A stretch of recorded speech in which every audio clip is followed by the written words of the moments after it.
Hello and welcome back to Live Drawing with Octopolis. My name is Brian Miller and today we're going to have a ton of fun painting and drawing some Star Wars art. Good to see everybody. Hope you're having a fantastic week so far. Thanks to everyone who's joining us. I see people are starting to jump on the stream here. Good to see you today. We're going to be drawing some Obi-Wan Kenobi art with a little bit of a twist. So this is going to be young Obi-Wan Kenobi, but it's not Ewan McGregor, the person who did this commission. Their significant other cosplays as Obi-Wan Kenobi, and there she is now, Mrs. Daft Prawn. So this one's going to be for her and her. Let me remind me, I say significant other if it's husband or boyfriend. I don't want to get that wrong, but I'm cautious of those things now because I had some friends that I would see at Star Wars Celebration. So, I saw them every 2 years. And they're super nice and always took good care of me and stuff. And one time they were really friendly and dropped me off at the airport. And he said, do I need to help you with your backpack or your luggage or anything? And I said, oh, no, your wife already helped me. He's like, girlfriend! And I was like, oh, okay, sorry. So now I try to be extra cautious and check with people if it's spouse, significant other, boyfriend, girlfriend. But regardless, someone that Mrs. Daft Prawn cares about cosplays as Obi-Wan. And so today I've got it rough sketched out. And it is her husband and his name is Frank. Well, that's so great. So he does a great cosplay as Obi-Wan. We're gonna paint that up today, or at least we'll get as much of it done today as we can during the stream time. Should be a lot of fun. I'm a big Star Wars geek. You guys know that. So, and I think Amy, some of the pages or the photos you sent were from Star Wars Celebration. So you'll have to remind me if we actually met at that event or not,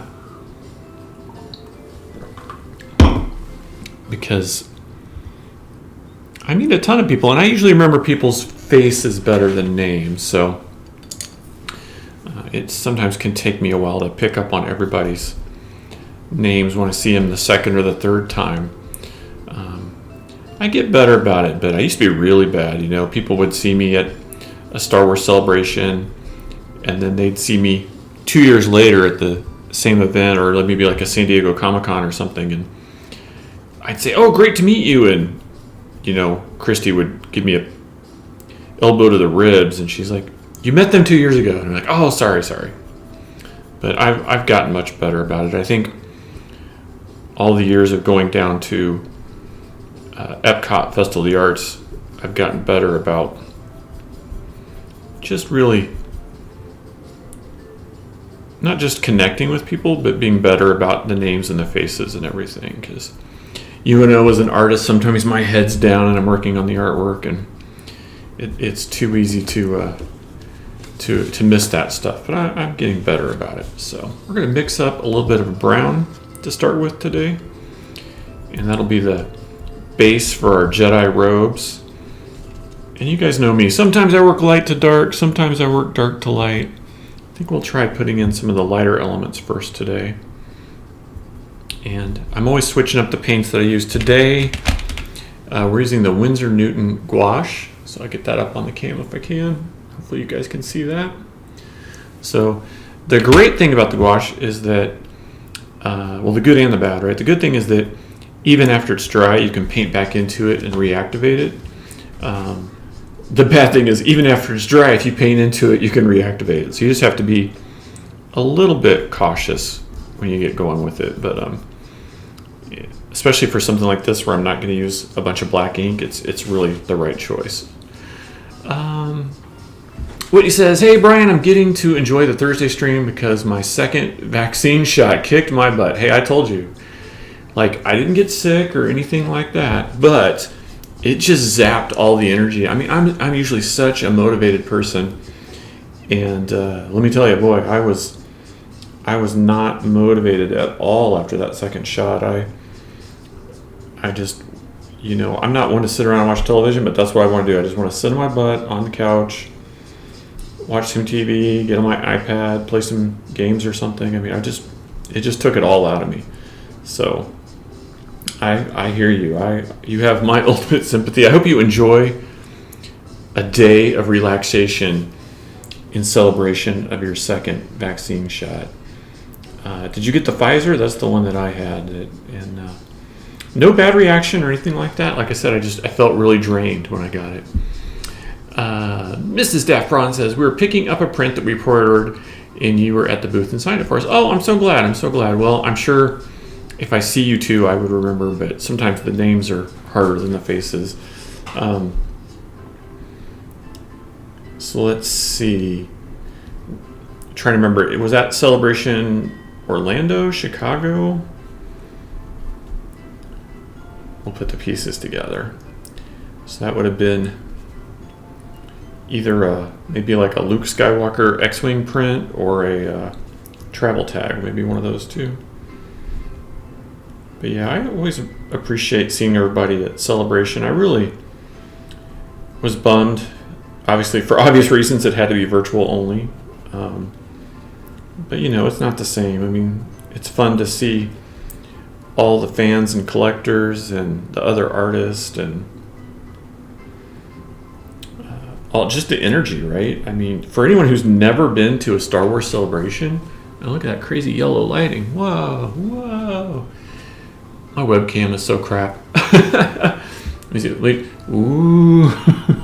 See if it looks any worse or any better. I don't know. I don't like that. Maybe it looks better on your guys' end than mine. But yeah, I definitely miss seeing everyone because just the energy around Star Wars is so different than like a normal Comic-Con kind of event. It's, I don't know, it's different. It's people are just, there's like a buzz in the room, waiting for the next trailer to come out or the next movie to be announced or whatever the big news is that year, so it's just a different vibe. And when I go to Star Wars Celebration, there's no one there to tell me like that's the wrong version of Wolverine you drew for me on that sketch. That doesn't happen. So it's really nice. I think the fans can just be a little bit less, I don't know what the word is for it, but good fans. Star Wars fans tend to be good fans. We'll put it that way. Catherine says, hi, good to see you, Catherine. Were you streaming today, Catherine? If so, or whenever you've streamed most recently, let me know how it went. I know you're on the verge of going supernova here on Twitch. I hope it's going really good for you. I want to hear all the good stories. This is going to look like really sloppy at first because I'm just going to paint in this like first light wash on some of these values. So like I always say, there's a point in these things where you're like, what's going on? And then once I start adding the shading and stuff, it'll come together. Whitney says, the couch was too hard. I've slept almost all day, only woke up to attend 2 work meetings. Wow, well, I hear you. It just takes it out of you. I guess all those,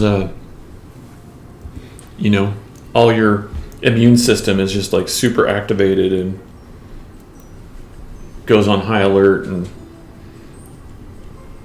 everything else takes a back seat, right? You're just like, I am done. Your body's like, not having it.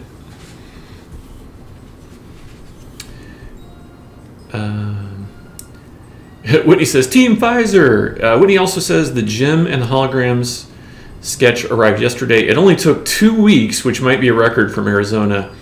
And when you say it's even better in person, thank you. Well, nothing like a 2 to 3 day priority mail package taking 2 weeks.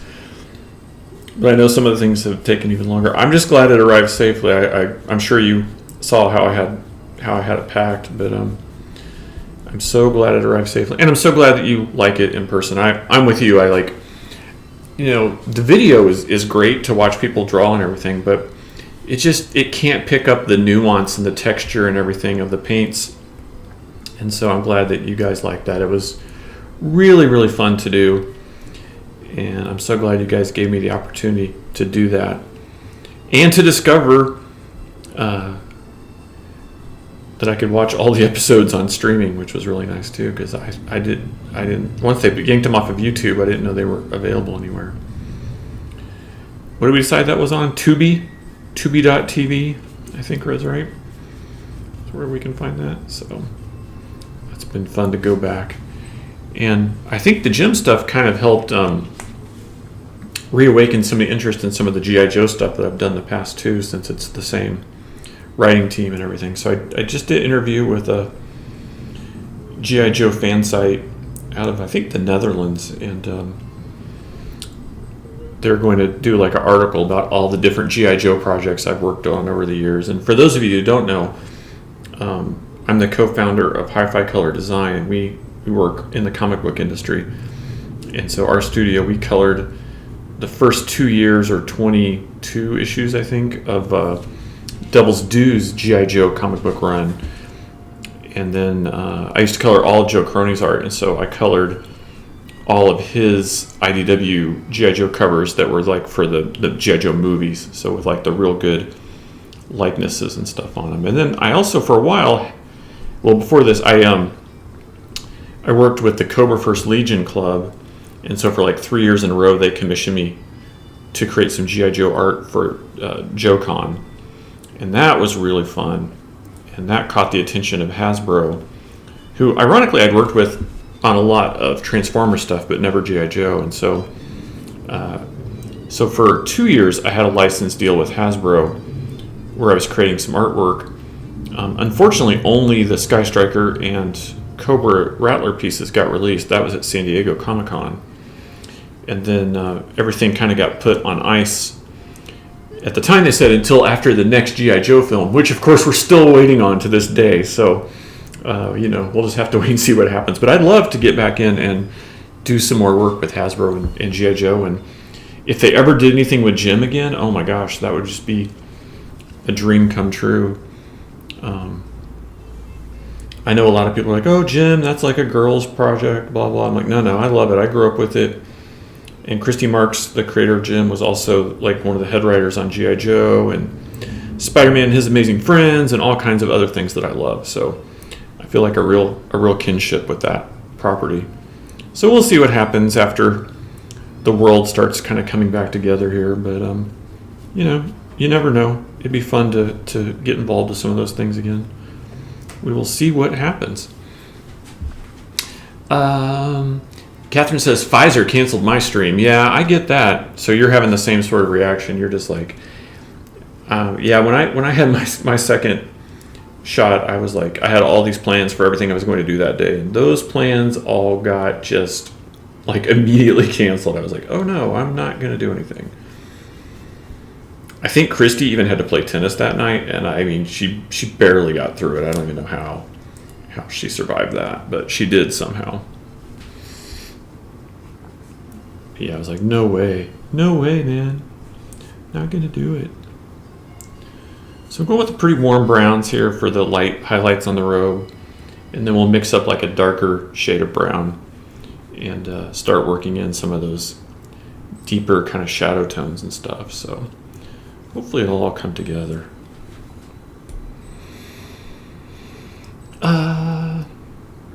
Catherine says, 6 followers away from affiliate. I'm surprised. Oh, congratulations. That's great news. That is fantastic news. That happened pretty fast for you, Catherine, right? I think it took me 1 to 2 months to hit affiliate, and that was streaming 3 to 5 times a week. Well, I was doing, 3 to 5 times a week. So you're doing great. Congratulations. I have to say I'm constantly shocked by how few people tune in for these streams. I talked to Quench Press about it, and I don't know. Between the two of us, I don't know that we have any insights into that, but that's okay. I have fun doing them, and the people who get the commissions like the art, so it's all good. So I'm going to put just the very lightest, like first wash for his skin. And I'm actually just using like a watered down version of the highlights for the tan, and that way all of this will sort of start to work together, like it's one color theme holding it all together. Um,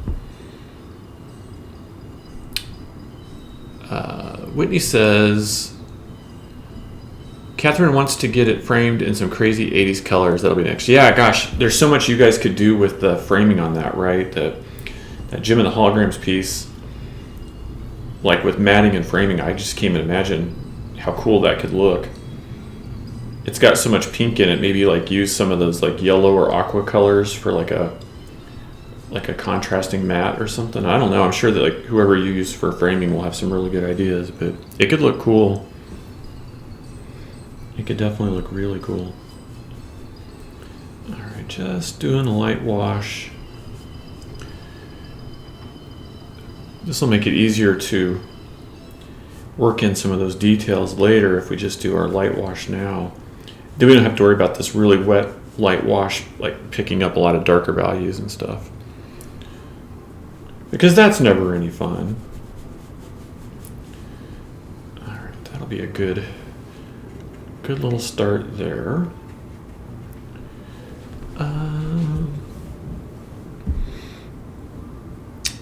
Whitney says, thank you for doing that commission. You went way overboard, especially compared to your original proposal. Yeah, I had a much simpler thing in mind, but once I got going on sort of the concept and the layout and design, I was like, oh yeah, this could be even more. And so, just kind of took it out to that level. I'm glad you guys like it. I mean, it would be a shame if I was doing it for someone who I knew wouldn't appreciate it, but I knew you guys would. So it was absolutely my pleasure.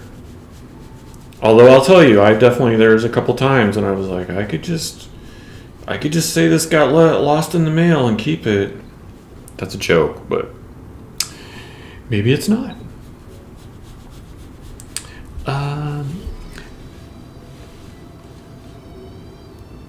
When he says, wait, she played tennis?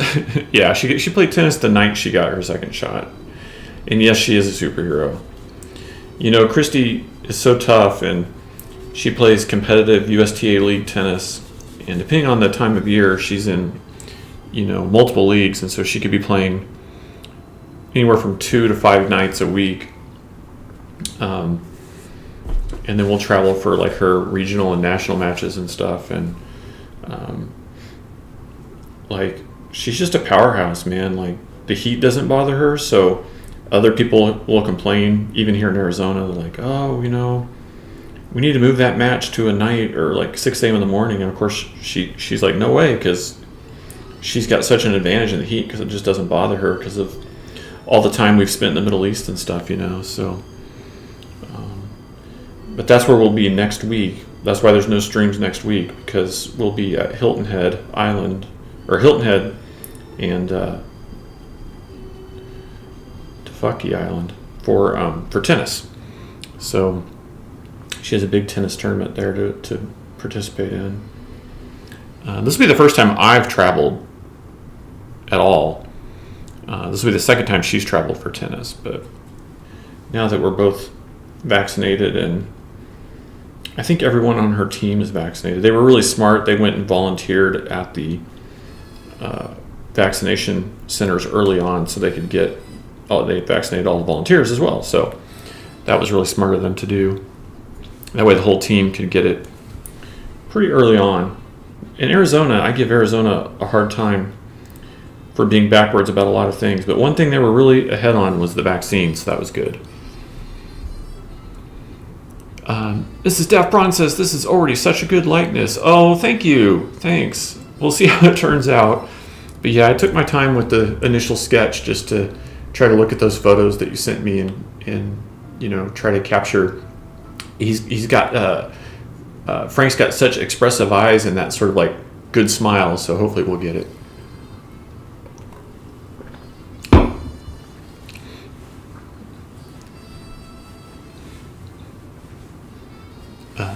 Whitney says, I can make you a deal on it. Save the eBay fees. That's pretty good. Okay, so let's go just sort of the next step on some skin colors here. just mix one up that's got a little bit more value to it. We'll just do a couple of light washes on the skin and build it up. I think especially for like the realistic people, that's always the good approach.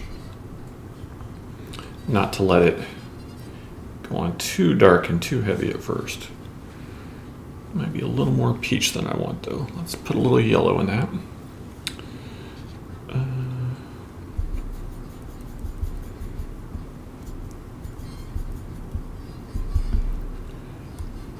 You'll see I'm trying to be economical with my colors. I'll just work with a couple of the same values and build up some of the details and stuff, and then we'll come around and start adding in some of the other colors and stuff. So hopefully it'll give us the look that we want eventually. Yeah, how long has Frank been cosplaying, and what other characters does he do?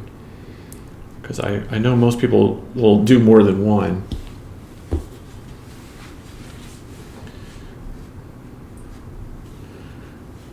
The only cosplay I've ever done was I did the 5th Doctor for Doctor Who. And that was really, really fun. I really enjoyed that. I had a good time with that. And I've been invited to do some of the Imperial officer cosplay, because they've got their own club. And they do a lot of parties at Celebration stuff. And they're like, we invite you to our normal party, but we can't invite you to the one where you have to wear a costume. So they're like, but we would if you would wear something. And I was like, well, that would be fun. I could be interested in that. Of course, they're like, but you got to start on your costume a year ahead of time, or else there's just not even a chance, of having it ready, especially if you're working with, people who make certain parts of the costume that are hard to find or whatever and stuff. So I was like, yeah, I need to do that. But of course, everything has been delayed and canceled, and so I haven't been extremely motivated. Plus, I put on the 20 pounds of COVID weight that I need to take back off so that I could fit into some sort of costume.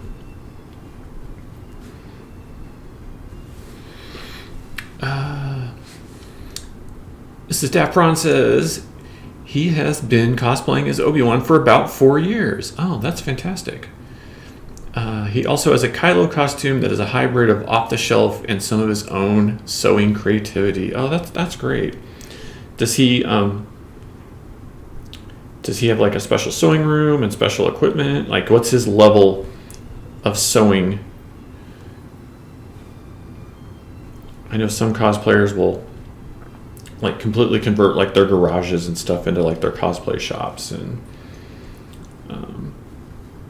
just really go to town on this stuff and learn to sew and have all the special machines that do this, that, and the other, the sergers and all that stuff. I don't know enough about it, but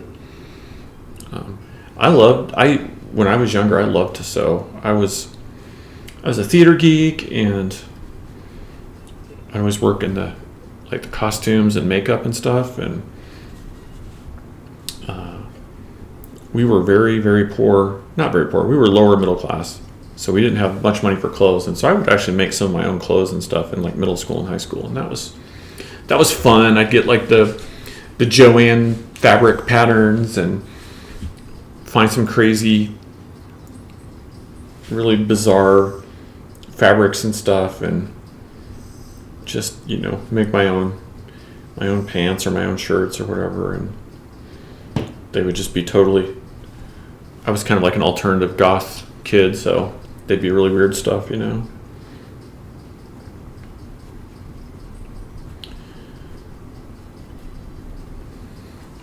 So just working some of these values kind of from light to dark here. Mrs. Mrs. Def Prawn says he has a mid-range price Kylo helmet and lightsaber, and it looks pretty good. Oh, that does sound good. Those Kylo helmets, it's such a neat design. You know, it harkens back to Vader, but it doesn't look like a knockoff or anything. So,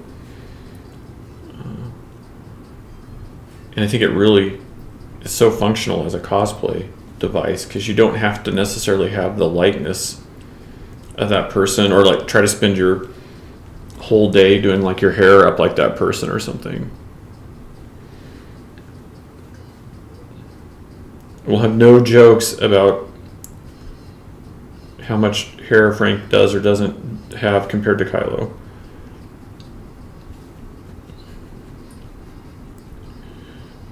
Okay. Now we're getting somewhere.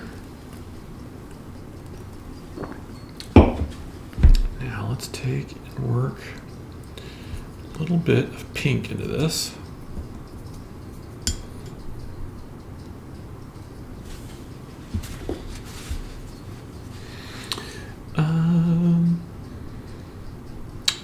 Mrs. Daffron says the Obi-Wan costume was custom made and he has a saber forge lightsaber. That's one of the good brands, I think. I think the ones that I have on the wall behind me are Ultra Sabers, and they were a really good value. But I don't think they like would pass the test for like screen accuracy or anything like that.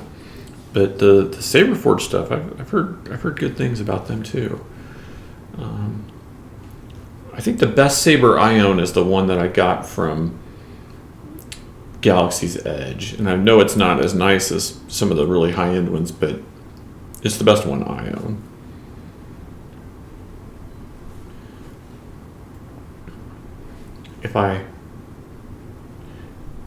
I'm sure if I felt like I had the ability, I would spend all my money on that stuff. I mean, like lightsabers and just about anything else I could probably get my hands on. Just be like all Star Wars all the time. All right, let's just brush a little bit more in here. So just probably talk to myself a little bit while I'm working out some of these details, but that's okay. Just try to do a little blending here and there. Get things looking like they're going in the right direction. All right, I think with that we can start laying down some dark details, and then we'll come back and build up on the face and everything. So let's make a dark brown, a really dark brown. Mrs. Daffron says he hand sews everything. The costumes that meet the 501st and Merc standards are so expensive, so he opted for a custom look without needing to meet the high standard. Boy, I hear that. Yeah.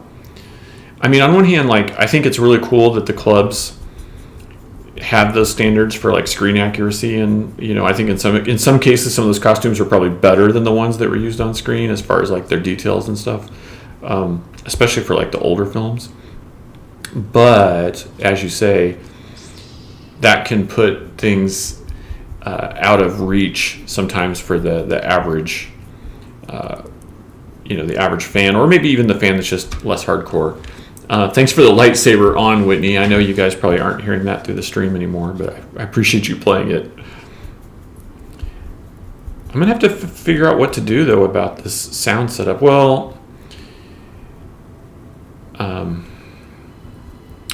Streamlabs and Twitch both say they're going to be coming out with new sound support, so I guess we'll see what happens there. But Sound Siphon was the company that made the really good sound plugin for Macs to use with Streamlabs and Twitch, so that you could have music and voice and sound alerts and everything on one stream. And ever since the whatever version of macOS this is, what's it called, Big Sur or something like that? Is that right? Yeah, macOS Big Sur. Ever since that came out, there's just been no support from anybody for multi-stream sound-wise, and so I think everybody's just kind of waiting at this point. We're like, when's that going to come again? And all they can say is like, well, we're working on it. We're like, that doesn't help anybody. Like, We need answers. We need support. And pronto. All right, I'm gonna mix up like a really dark brown here for the cloak, so we can get some hopefully some really good contrast. I just hope I have enough of it. Might have to make a bigger batch than that, I think.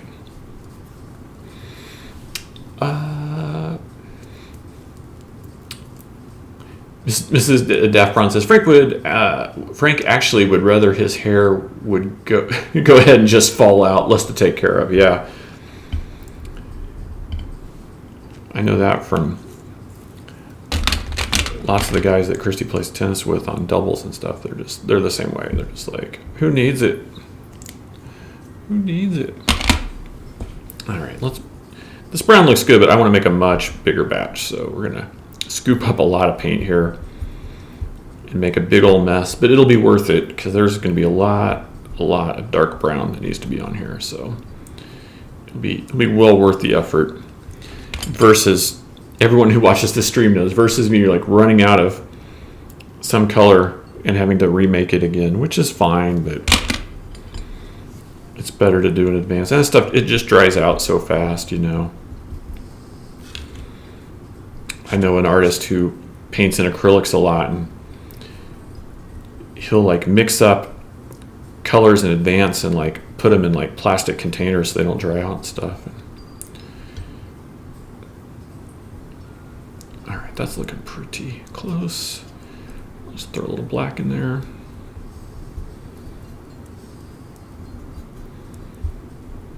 I feel like I'm a kid playing with my ketchup and mustard over here. What do you guys think about like the crazy condiment shortages and stuff going on, where like people are selling like ketchup packets online and stuff for profit? It seems kind of bizarre. Like, I guess I'm the kind of person that I'm like, who's buying them, you know?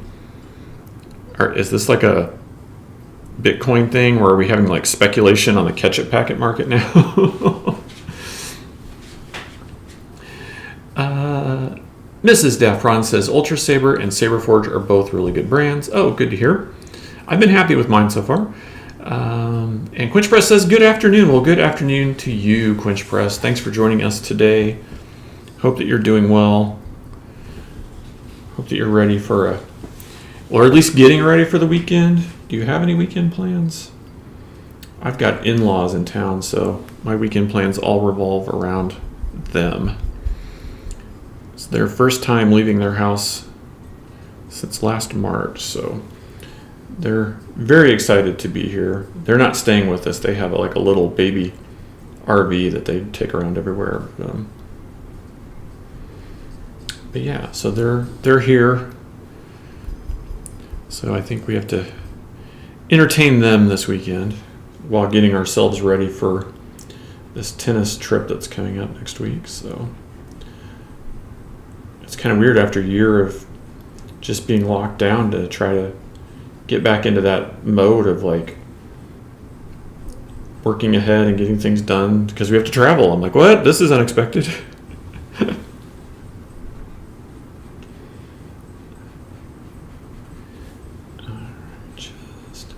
This area inside the cloak, inside the hood, it will end up being a lot darker, but for now I just want to get this sort of medium to dark brown laid down everywhere that needs to go. Because you know, it's a lot of glazing and layering to get these things kind of built up.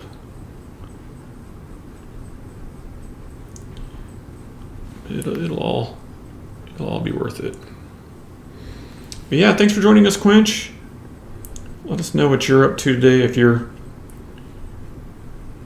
got lots of work meetings, or if you're almost done for the day. What are people going to do when the telecommuting thing slows down a little bit? I saw some companies are already telling their employees, they're like, well, yeah, you can continue to telecommute, but you'll have to take a pay cut. It seems kind of silly. I mean, fewer people commuting, using fossil fuels, all that stuff. Like, you think there'd be some sort of a tax incentive for those companies to let those people continue to work from home at their full salary, It seems just like the companies are just trying to figure out like any way they can to like save a buck,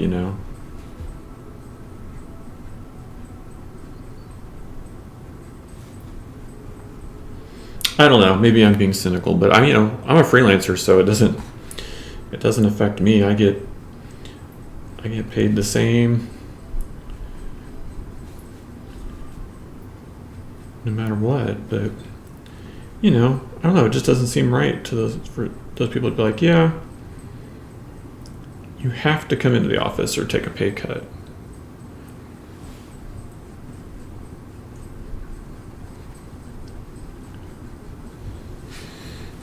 Quinch Press says, I had a virtual conference that I attended from 8 to 1. Have a pretty light day the rest of the day. A few hours left to go. Yeah, I hear you. Those virtual meetings, I don't know. I was in one last week that went from 10 a.m. to like 2 p.m. It's just too long to be on Zoom and stuff, It's just, the conversations, I guess, are okay, and the information that's dispersed is important, but it's like, could this have been an email? Could it have been? Like that kind of thing.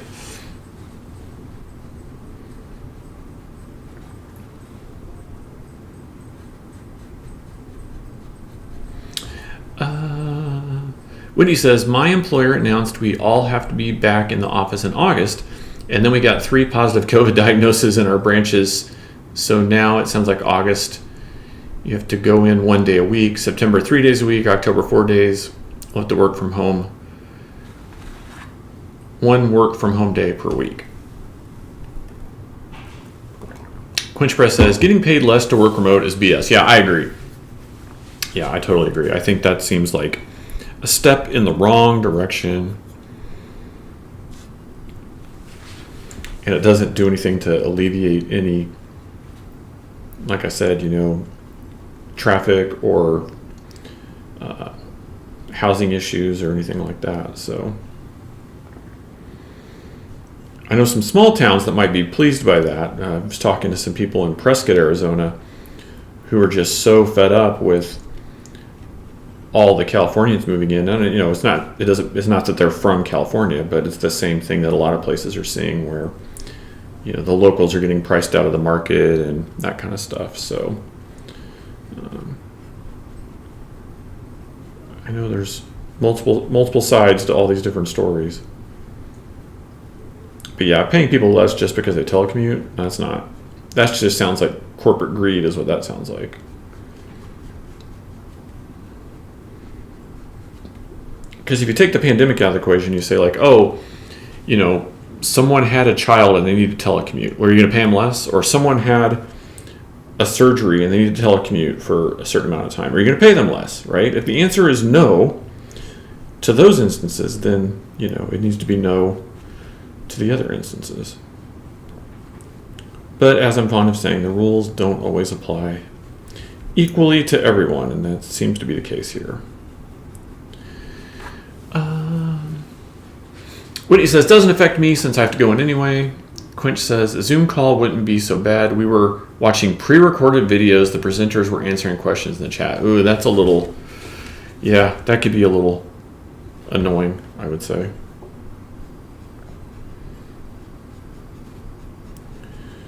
All right. This is the big section of brown here. We'll probably have to do this, work in like another darker value after this, but that's how we'll get our contrast, is we'll get this like kind of medium warm brown put in, and then like we'll go to this darker value here. Try to keep from drying out on us too much.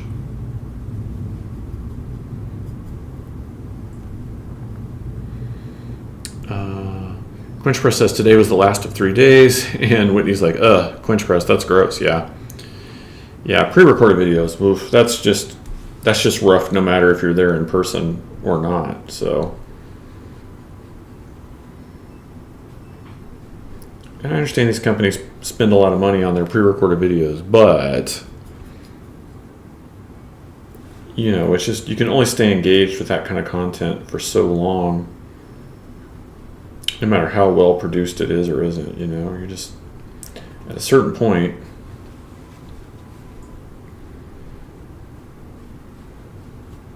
I'm like, if Steven Spielberg can't keep my attention for 6 hours, how do you think that you can? Like that kind of thing. Like you may have been overestimating the engaging or entertainment value of your video content giant mega corporation.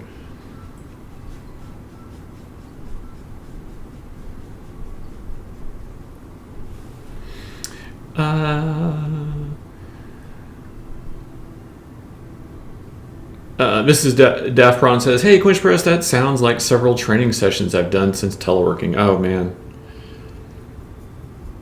corporate life, right? Oof. I would go nuts. At least on the long Zoom calls I've been doing, it's like live people and we're all interacting with each other, and it's for like a big, exhibit. So it's like, Monique says, "Hi, how long have you been on?" Well, I started at 1, so that'd be 48 minutes right now. So we've got about an hour and 10 minutes at least left in the stream, because I try to stream for at least 2 hours when I can. And we'll see how far we get on this, and if I either go long or need to finish it up off stream or whatever, but I think we'll get pretty far.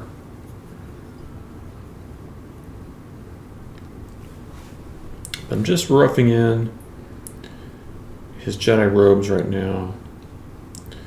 This is Frank cosplaying as Obi-Wan. And Amy, I'm glad you told me that he pronounces it Frank, because otherwise I'd been like Frank. I'll just keep doing that all day. I still remember the last time I was in Paris. I was at the Louvre, and they've got like these like kind of like little lunch wagon things set up outside where you can get a sandwich or something, and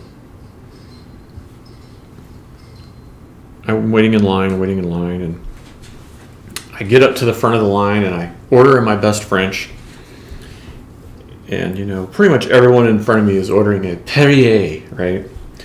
And I just spent hours and hours walking around the Louvre, and I was tired, and I don't really drink soda, but this particular case I saw the Diet Coke, or the Coca Light as they call it, up there, and so I get to the end of my order and it was like and a Coca Light, and the two people behind the counter like literally like they must just all day long bet on what countries people are from, and definitely one of them lost the bet because I exposed myself as an American with my Coca Light order. And they were laughing and high-fiving and stuff. So, because one of them was basically like, ha ha, American. And the other one's like, ah. So yes, I gave the game away. So remember that if you're a spy, don't order your Coke product when you're outside the U.S. because you will give yourself away. And if you're in the Middle East, just don't order or expect any sort of beverage until after you've eaten, right? That would be the giveaway there, is that if you're practicing your spycraft, no one enjoys a beverage until after they've eaten all their food. And as Americans, obviously, that could be hard to get used to. And yes, they will bring you something if you keep bugging them, but that obviously would also give you away.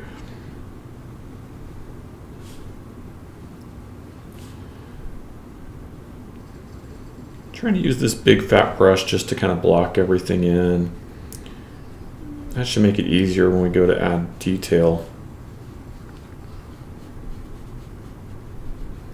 And the big fat brush just keeps me from trying to like be too tight and too in there, Oh, Quench redeemed to hydrate. Thank you, Quench. I could use that. Quinchpress says normally this would have been an in-person conference. Some sessions were better than others. It was more that it was in information overload. I don't know how much I absorbed and will retain. Yeah, especially when you're in a situation where you're not really live conversing with the presenters. I mean, you said they were answering questions in the chat, but that's not really the same if they're not, really on there sort of talking to you as you go or anything. So I get that. I totally get that.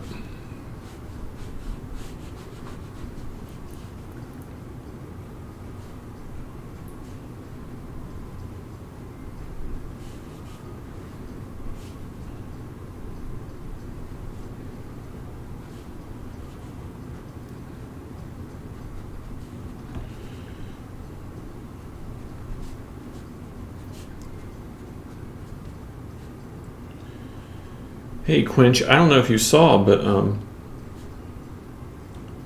the art I posted from Tiki Tuesday, the Disney's version of Pele, the Tiki goddess, man, so many people are commenting on that in one of the Tiki groups. It was really exciting to see. I think it's the most engagement and feedback I've received on that kind of stuff so far. So, I mean, I don't want to spend my days drawing Disney versions of Tiki stuff. I want to do my own, but it's nice to see people responding and engaging and stuff.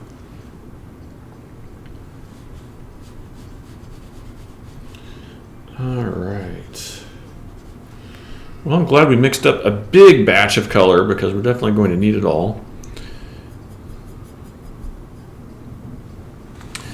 Monique redeemed a posture check. Oh, thank you, Monique. I don't know if you heard all the neck cracking there, but it was a well-needed posture check, to say the least.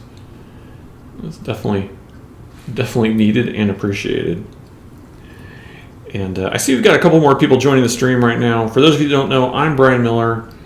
I'm an artist. I work on projects for Star Wars and The Simpsons and Archer and X-Files and G.I. Joe and all kinds of fun stuff. Do a lot of work for DC Comics as well, and appreciate you joining us today. Drawing cosplayer Frank. He's in his young Obi-Wan cosplay here. This is a sketch commission. So thanks for hanging out with us today. If you haven't liked or followed this channel, be sure to do so. Feel free to subscribe. You can subscribe for free with Twitch Prime, so it don't cost you a dime to subscribe to Octopolis with Twitch Prime. So definitely consider that. Appreciate your support. Subscribers get access to exclusive emojis as well as to our Discord community. And if you want even more access to Discord, we have a lot more channels available for our Patreon members. So if you like to hang out and interact, jump on the chat with us today. We've got Monique and Mrs. Daft Prawn and Whitney and Catherine and Quinchpress all in the chat right now, so hop on and have fun with us today. If not, we still appreciate you watching and listening, and thanks for your support. Would not be here without you, all of you, keeping the channel going. So thanks for hanging out. If you have a character you'd like to see me draw, paint, whatever, I haven't officially opened commissions in a while, but I think, if you've got something you're interested in, reach out to me and I'll give you my commission rates and we'll work it out from there.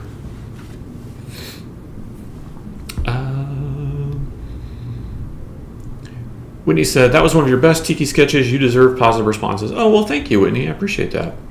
Monique says, agree. Hey, we're just glad that Monique was watching from the plane. That was pretty cool.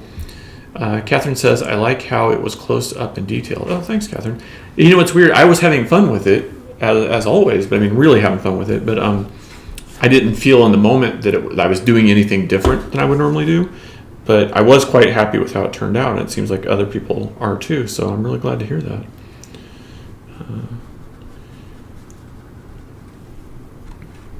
I guess that's part of that repetition thing, right? thing I'm always trying to tell my students. They're like, sometimes you just got to just keep doing stuff.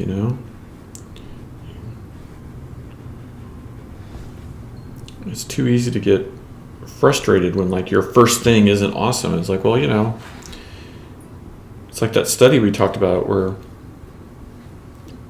the people in the pottery class, I thought that was so fascinating. So they took these people in the pottery class, and on the first day of the semester, they split them into 2 groups. And they said, okay, group A, your end of semester grade will be based on the volume of pottery that you create during this semester. We're going to take your pottery and weigh it at the end of the semester, and you will be graded based on the weight of your total pottery pieces. And so they'll do like a curve. Whoever has the most is an A, and whoever has the least fails. And then they told the other half, Mrs. Daffron, Regime to hydrate. Thank you so much, Amy. Told the other half of the class, you will be graded solely on the quality of your pottery. And it doesn't matter if you make 1 piece or 100 pieces. It's going to be how well it's done, how beautiful it is, the structure and the glazing and all that stuff. Well, at the end of the semester, what the researchers discovered was the people who were going to be graded or thought they were going to be graded based on volume, on quantity, right, also had the best quality. Because what they discovered was, as any artist I think has hopefully figured out by now, is that not everything you do is going to be fantastic. As a matter of fact, about 10% of what you do is going to be really, really fantastic. And I think they said it was either like 60-30-10, or maybe it was as high as like 70-30-10. I don't remember, but where the majority of what you do ends up being sort of average, right? Not mediocre, just average. It may be the best of your abilities, but it's still just average. And then that next group of what you do is good. So that smaller percentage, that 20 or 30% is good stuff. But it's that last 10% where you sort of have like your greatness, your best ideas. And I know I find that to be true in my own art for sure, where people will say, oh, I love this one Star Wars thing you did. Why don't you do more like that? And it's like, well, I'm trying to make every piece as good as that, or as not good, good's the wrong word, to where it connects with people, right? You want everything to connect with people, but unfortunately, for better or worse, it's about 10%. And that's true of just about every creative profession, art, dance, theater, film, pottery, right? Whatever it is, not everything you do is going to be a home run. Not everything you do is going to be a great success. And it's definitely, a lesson worth learning, but at the same time, it can be frustrating and you have to push through it. And there's just so many creators who give up or throw in the towel or whatever because not everything they do is a home run. And even some of the galleries I work with, I have to remind them of that. I'm like, look, I'm happy when stuff sells out for you guys, but I also realize that not everything is going to do that, and you should realize that too because you work with a lot of artists. Quinch Press says, I saw it got several comments in one of the Tiki groups. People responded to your question, your post. Yeah, I noticed that too, Quinch. I think I thought of that the second time I shared it, and it definitely seemed to get more engagement. It's weird. I try asking questions sometimes in post, and I think it just depends on what it is, whether people are interested or not. But it is nice. It's nice to see people interacting with stuff. Sometimes when you're posting on social media, it feels like everything is just sort of like going into the ether. So it's nice when you see people taking the time to respond and interact and everything, because as creators, we're just constantly trying to create content, and when people aren't interacting with it, you just don't know. You're like, is it me? Am I doing something wrong? Am I bad? Am I a bad person? That kind of stuff, Okay. So now we got to get that really, really dark brown.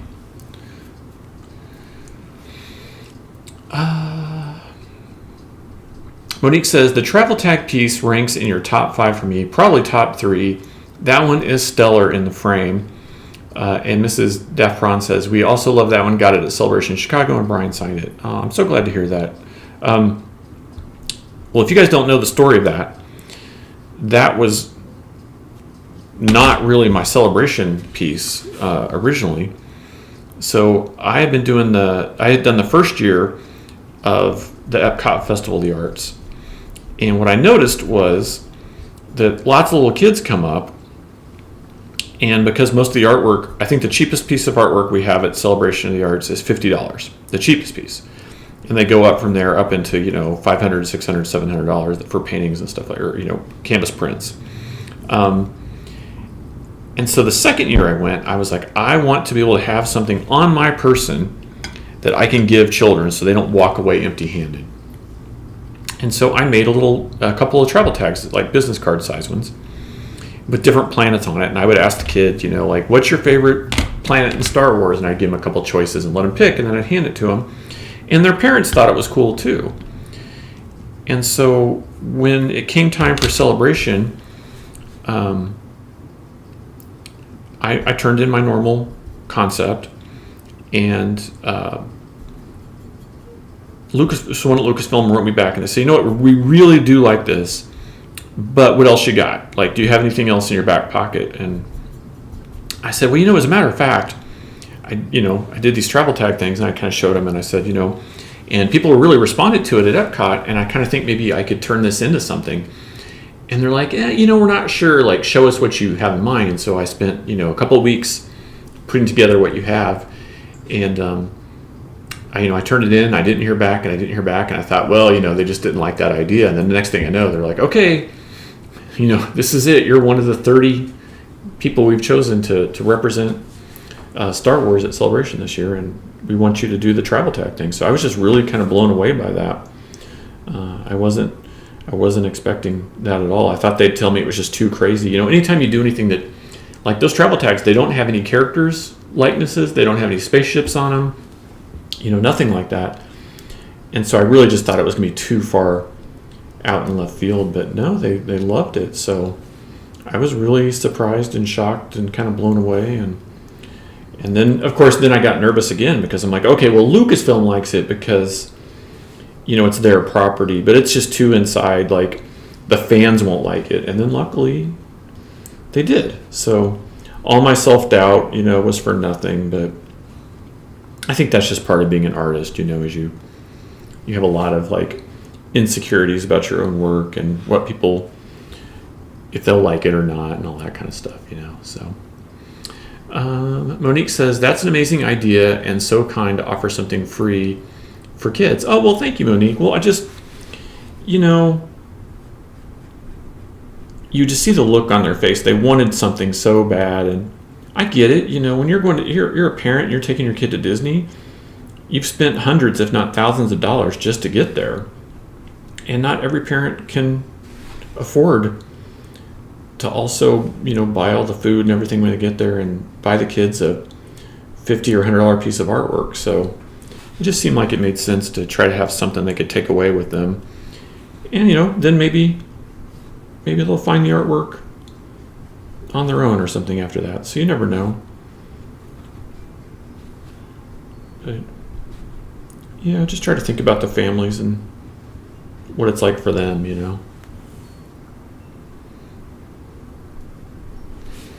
All right, going in, and we're starting to build up our contrast here.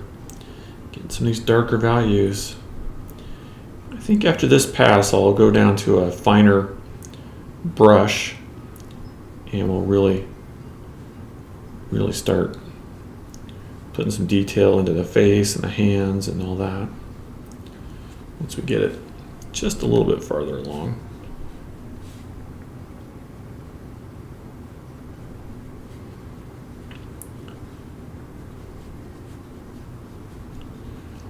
And then we can do some blending and stuff. That'll be the nice part when we start to make it all work together. Quench redeemed to hydrate. Cheers. Thank you, Quench.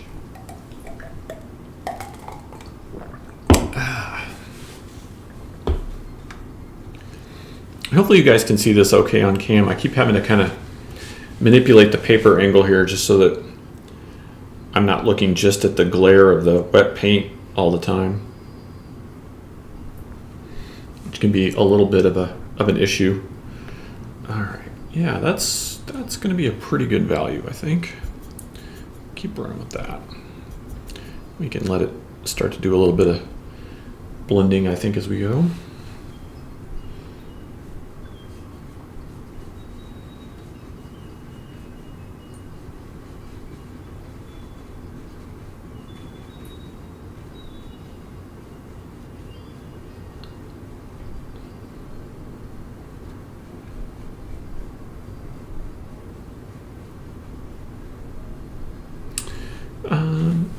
This is Daft Prawn said, I missed what today's drink is. It's not a tiki drink today. So on the daytime streams, I normally just do the bubbly water. So today is limoncello.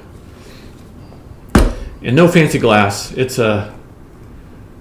just like a faux wine glass or something.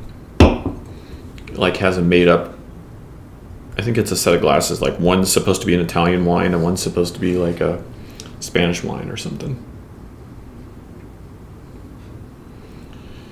You know, it's one of those glasses that if I drop it and break it, no one's upset. It's that kind of glass. Monique says, what I like about it is that it's so out there and unique, and it had that vintage flair of the old suitcases and travel trunks with stickers slapped on them. The wear and the canceled Death Star tag was the icing on the cake, and the fact that it looks 3D under glass was the bonus with the cherry on top. Thank you so much, Monique. I really appreciate that feedback. You know what really blew my mind about that, too, was how many people that work in like the travel industry, like airline and stuff like that, got really excited about it. And they're like, no one ever does anything for us. And so you just never know how your art's going to like connect with people and, how they're going to receive it. So it was really nice to see something that sort of like, I don't want to say it could have been a flop, but I just mean like, no one outside of Lucasfilm was interested in me doing that. You know what I'm saying? None of the galleries or nothing like that. So it was nice to see the fans kind of support it, or really support it, which was nice. So, I probably take a lot of risk or more risk than I should, but I just, if I get a crazy idea like that, I just kind of have to see it through. So that's what I try to do, at least, is just run with those crazy ideas, and hopefully there's other people out there that are as crazy as me that want to see them. That's always the goal.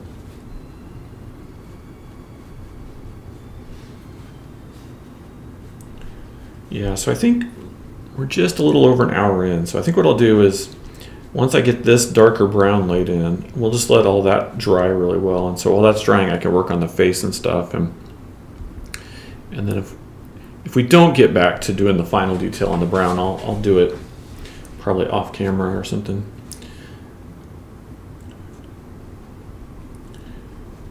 But we're gonna get quite a bit done here, I think. Just, how these things go, all of a sudden they just kind of start to spring to life at some point. Especially when you got all these robes, all the layers, all the detail.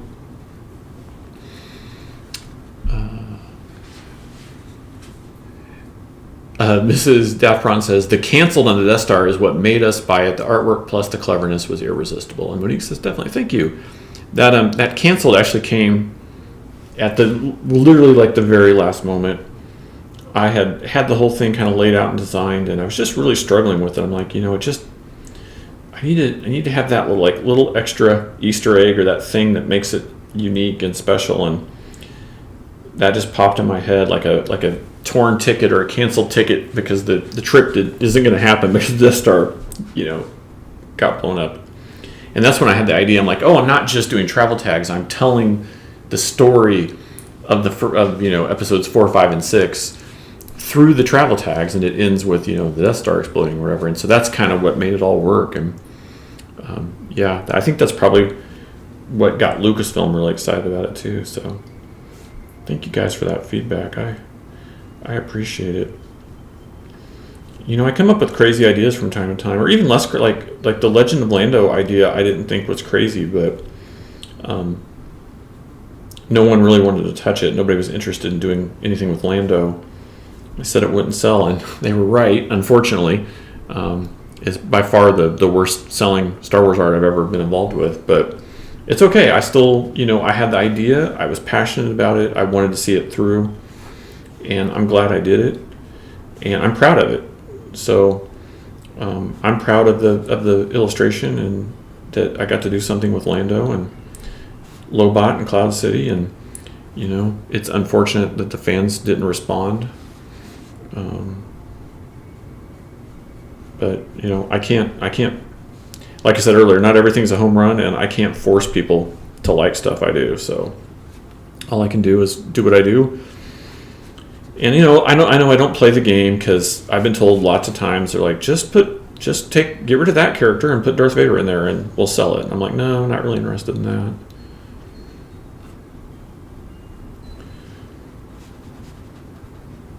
So I'll just do what I do. Monique says, surprise, not drinking Propel today. I'm having a flashback to my Japan trip of 2016. And Monique shared a link of her sangria flavored water called Ramune. Very cool. So that's from Japan. Really cool, Monique. You are so interesting. You have so many interesting things that you know about and are interested in. I find it quite fascinating. Thanks for sharing that. Ramune. I just like saying it.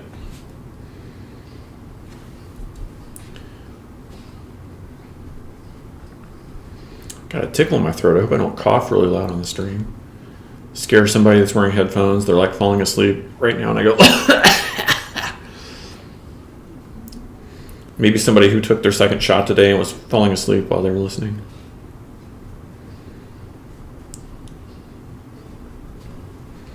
I mean, I don't know who that could be. But anything's possible. All right. Yeah, I think the robes are starting to take shape. We can see how this is going to work out.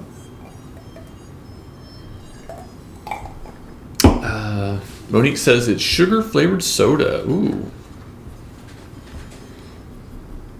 Just straight up sugar-flavored, or it's flavored soda with sugar? I'm confused now. Mrs. Daft Braun says, I'm wearing headphones because Frank has come home from work, so I'm having to be in stealth mode. Ah, smart. Don't want to spoil the surprise. What time is it where you are, Amy? I'm always curious to know. Because we'll be doing Tiki Tuesdays sometimes, and it'll be like barely 8 p.m. here, and someone will be like, okay, it's 11 o'clock, I'm going to bed. I'm like, oh yeah, right, time zones.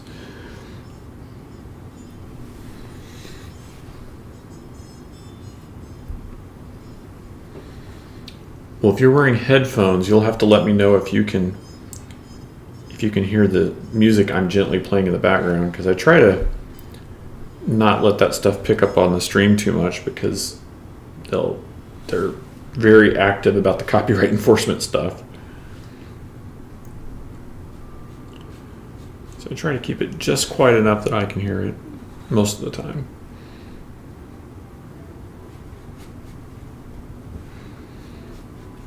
All right, just do some blending in here. Give it some room to breathe. So we want to come in and work in some more details and stuff we can.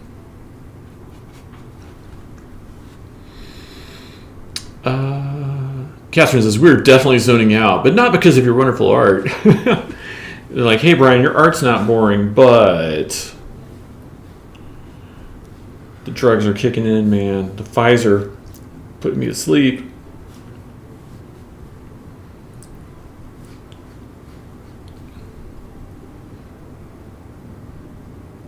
Wouldn't that be funny if after all this, like,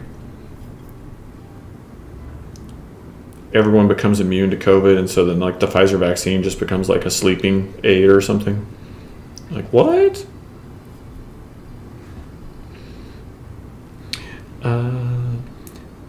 Mrs. Defron says, yes, I can hear the music, but can't make out what it is. Just heard a bit of muted trumpets. Couldn't place it. Well, that's good to hear. And it's 4:15 where she is. I know I had one video go up on YouTube, and like I don't think any human being could possibly have heard any of the background music.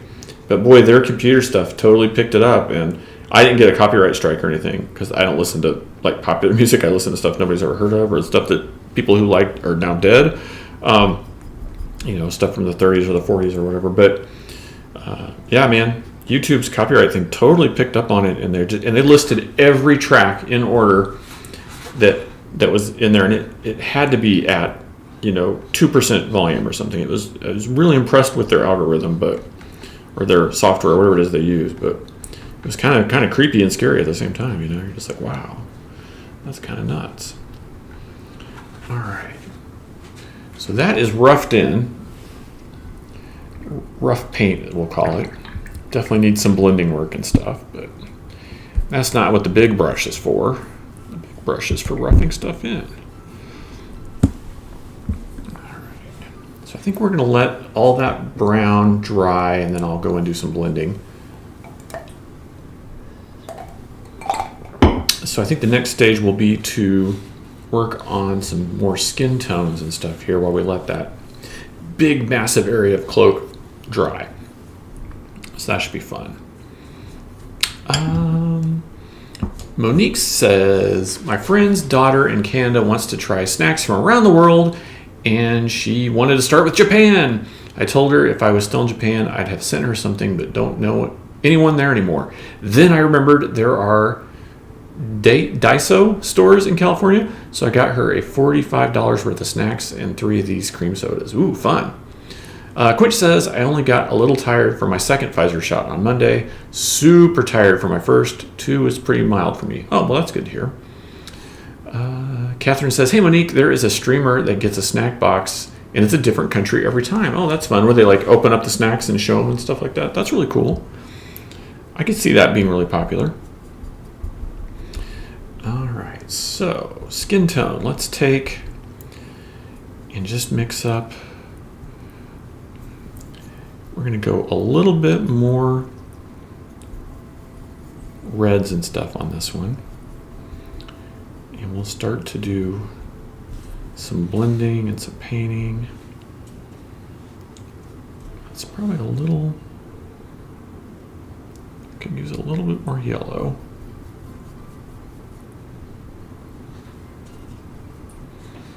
And maybe it's a little pale.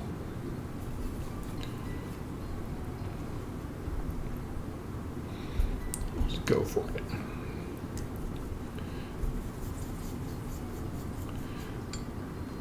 Gotta get these mid values, you know. Ooh, that could be good. All right, we'll see. That could be good.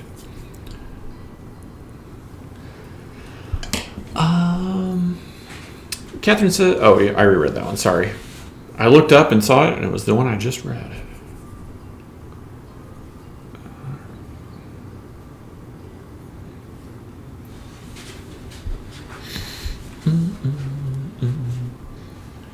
Let's see if we can just start to work just a little bit more of these sort of like mid values into the skin. Go just a shade darker, I think.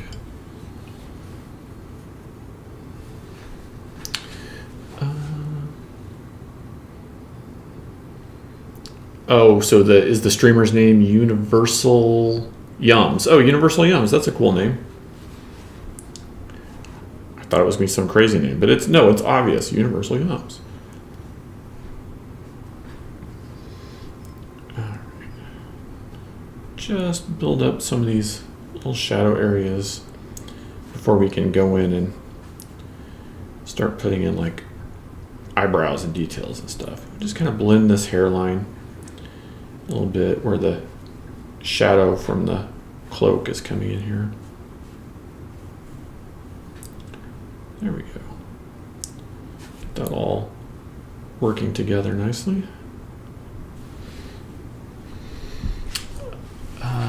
Mrs. Daffron says, hey, Monique, my husband is British, and we used to send goodie boxes to his girls in the UK, but it would be well over $100 to send $40 worth of snacks. Yeah, that's the truth, isn't it? Oh, and Catherine says, Universal Yums is the name of the snack box you can get in the mail. Oh, that's cool. Mrs. Daffron says, now we only do that for special occasions. It was tons of fun to put together Easter baskets for them because that's totally not a thing in the UK. Yeah, I'm not usually into Christie's cooking shows, but I admit I've been having fun watching the British Bake Off series because there's so many unique and different things, baking wise and food wise, that they do differently or whatever than what we do, and so that's been kind of a pleasant surprise or part of the fun of it or whatever you want to call it, you know. And you see what other cultures and other people are doing, you know. Kind of makes it more fun.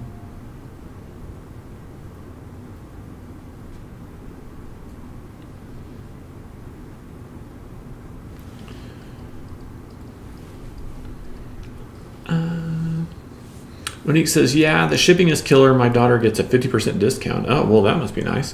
And Whitney has added the link for Universal Yums.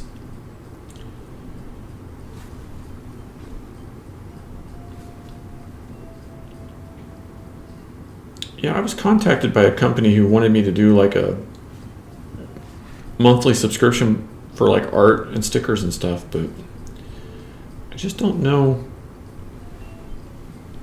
if we can make the price points work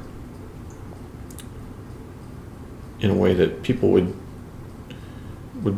be happy with, because all that stuff, it just costs, like you said, the shipping is the killer. I mean, a lot of the artwork and stuff, you know, it'll cost me more or the same or equal to ship it than getting it printed sometimes. I was talking to someone just the other day who said the same thing was with their Kickstarter was, oh, I know, they were shipping coffee mugs, and it cost them like, you know, $5 for each of these ceramic coffee mugs, and it cost them, depending on where it was going, it cost something like between $7 and $10 a piece to ship them, you know. And so I was like, yeah, that's kind of how it is. And they were just like dumbfounded. They're like, how can it cost more to ship something than what the thing cost? I'm like, yeah, that seems to be par for the course these days, you know. All the shipping is just so expensive now, and there's just kind of no way around it. So it can be pretty annoying, pretty crazy. So I'm just working a little bit of a redder tone into the brown, so like a reddish brown, so that we can start to get some more variation in the kind of skin colors and stuff here. And then we'll come in and just kind of go from there. So hopefully you guys can see that. I think once we start putting in like the beard details and the eye details and stuff like that, it'll hopefully really start to come to life. I think, man, Frank's got such a great like face structure though that it's just a joy to paint. Some likenesses can be, you know, their faces can be like so bland that it's like so not fun to paint, but this is great. He's got such an expressive face. All right, so let's go ahead and do some blending here.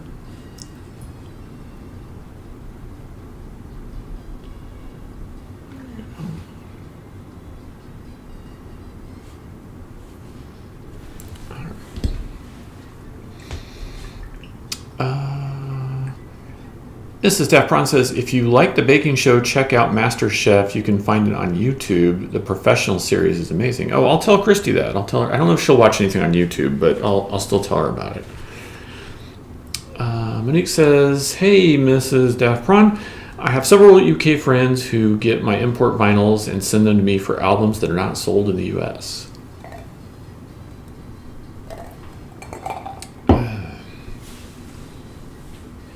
And Mrs. Daffron says, shipping from there to here is not too bad. It's the other way around that's the killer. Yeah, I agree. Like, I think to ship one poster tube with one poster to the UK, it's like $30 to $40 in shipping for me. Yeah, for a package that weighs less than 1 pound. It's so crazy. It's so kind of nuts. All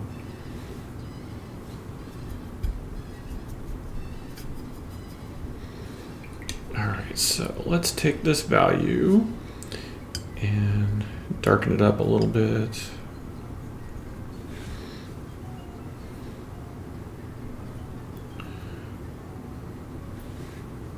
Here we go. Mrs. Daffron says, that's a very nice compliment. He does have very expressive face and really good bone structure. Yeah, I think so. I think so for sure.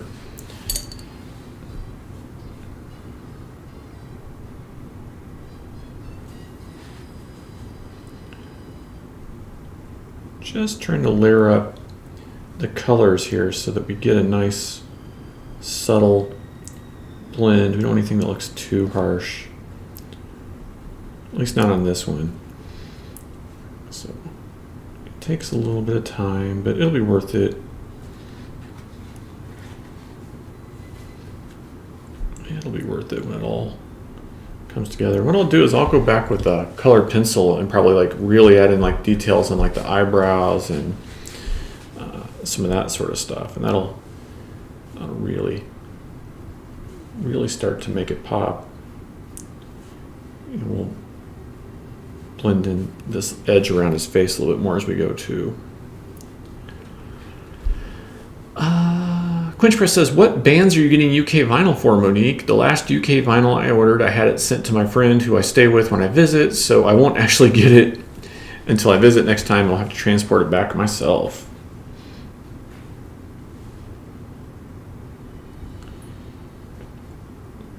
Yeah, that was always us when we were going to the Middle East all the time, is we would actually just like start to leave clothing and personal items and stuff there, because it just doesn't make sense, to like take it back and forth. Just the cost of even just like your luggage and stuff, and so I'm like, it doesn't make sense to transport like, $10 pants from Old Navy and 3 for $10 t-shirts and stuff that we're out there digging in the dirt, under the hot sun. I was like, just leave it here, and if we never see it again, it's not the end of the world,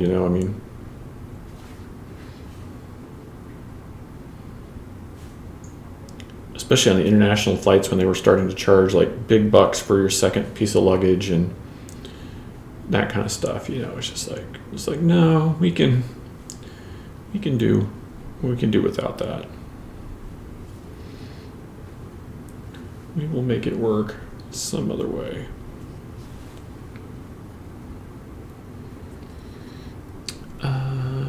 Mrs. Daffron says, this is his birthday present, and he is going to flip out. It's looking so awesome. Oh, thank you. Thank you. Well, I hope he loves it. How far away is his birthday? How soon is it?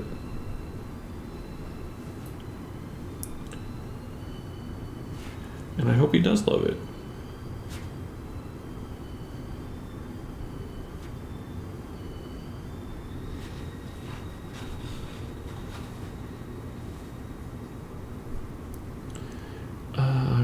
Monique says, hey, Quinch Press, the Misfits and Alice Cooper most recently. Well, while we're talking about music, did anybody see that Simpsons episode with Morrissey, or about Morrissey, that everyone's been talking about? I didn't see it. I heard about it, but I didn't see it. And so I really didn't want to like comment on it without seeing it, but I was curious what other people were thinking about it.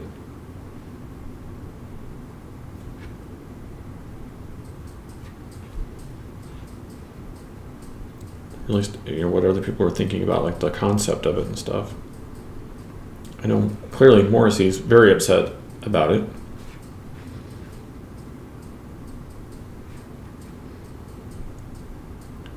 And I don't know if he has good reason to be upset or if he should just be upset with himself.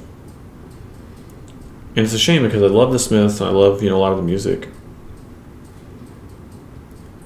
But, obviously at a certain point, people are not always who they once were. what's that saying? Like, people in their 20s fight to make the world how they want it to be, and people in their 40s fight to keep the world from changing from how they want it to be, or how they, how it is, kind of thing. I kind of feel like he kind of seems to be falling into that sort of umbrella. From what I'm hearing.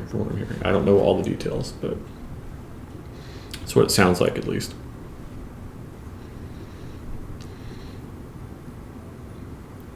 Mrs. Daffron says his birthday is early June, so plenty of time. Okay, good to know. Yeah, I'm gone for like the next 2 weeks, so I was just trying to decide, do I have to like rush this out and try to get it in the mail tomorrow or not? That's all I was wondering about. But good, I'm glad not to, because normally even when I paint them on the stream, I'll go back and do a few touch-ups and stuff afterwards. Whitney and Catherine can vouch for that, because I did that mega Jim and the Holograms piece for them. And I definitely put some extra time and stuff into it after the fact. All right, while I've got these colors mixed, I guess I better do some work on his hands, then we can come back to the face some more.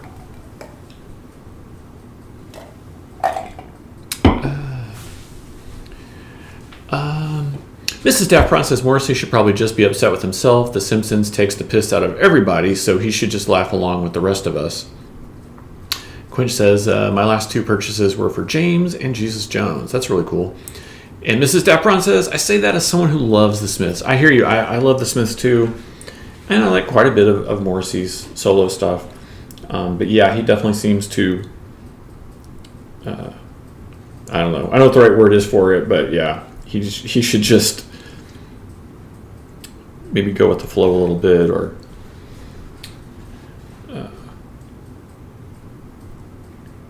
laugh along with everyone else, I guess, for lack of a better word. When I was a kid, you'd hear this line all the time in movies and stuff about, like, if you grow old enough, you see yourself become the villain. And as a kid, I didn't get it. I kind of thought that meant like you became a sellout, or you became evil or something. If you were that type of person, you were seduced by the dark side, as it were. But I realize now what it also means is that you can be super progressive in your 20s and fight for all these changes and stuff, but then you can sort of grow complacent, or maybe all the changes that you thought should happen, but then the world continues to change around you, right? And that's the thing that no one talks about when you're in your 20s, is that the world continues to change and continues to evolve, and at some point you might find yourself, no matter how liberal or how progressive you think you are, you might find yourself then on a less progressive stance of an issue, just because that issue has changed over time. And that's it. That's a weird kind of funny thing about our culture, but it's true. And I think a lot of people don't realize that, or don't understand it, or just don't embrace it. I'm not sure which, but I can't necessarily think of a good example, but I know there's probably some very good examples to be made of that kind of topic or issue.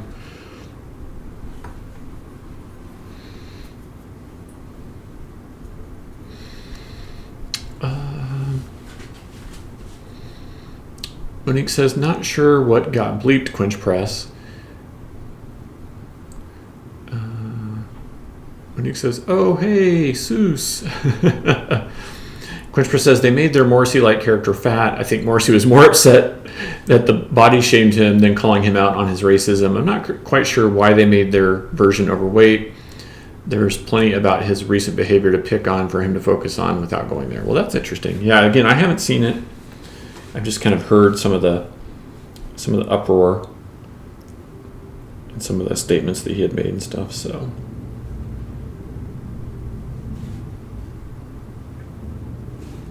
but you know what they say: no one's the villain in their own story, right? And so, no one likes to be called out. No one wants to recognize that, that in themselves.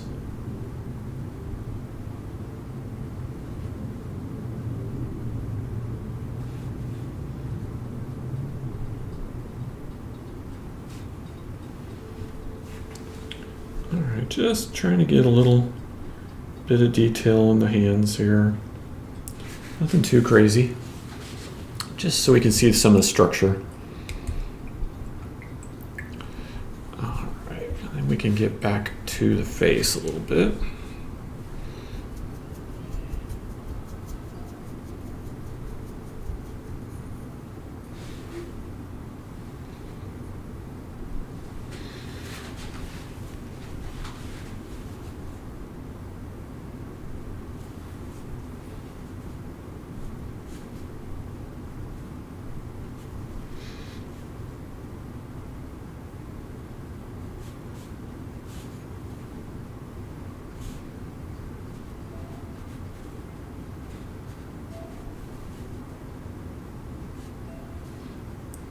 Just want to start working in the shadows around the head here. And that'll set us up to be able to work in some even darker values, which will be nice.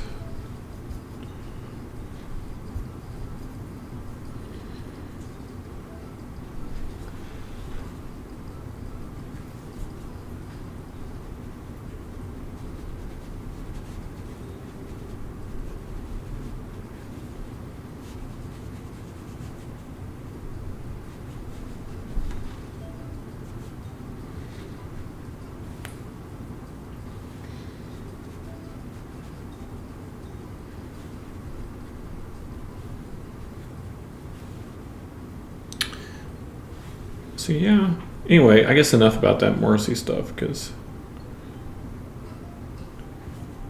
we're not going to change how he thinks and feels, right? Maybe the wider culture will, but we're probably not going to be the ones to change his mind.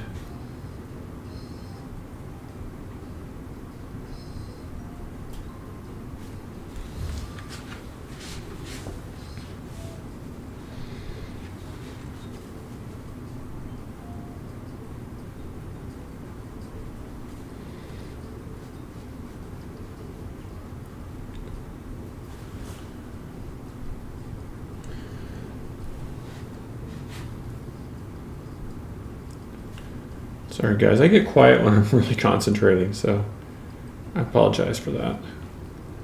It happens. I actually have to concentrate sometimes. That's right. Sometimes that's when the good stuff happens.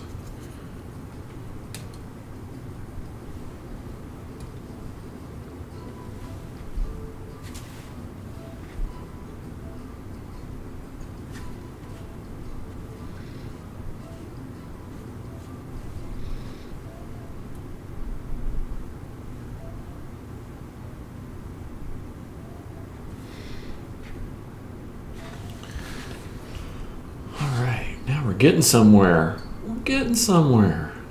It's coming together.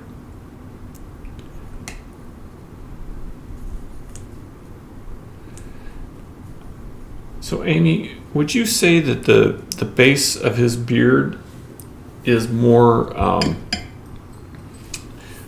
brown and gray or more black and gray?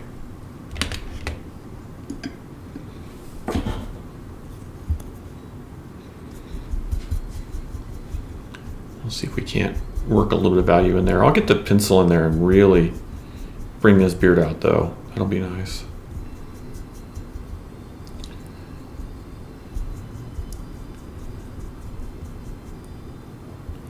I'll try to get a little bit something going with that, though.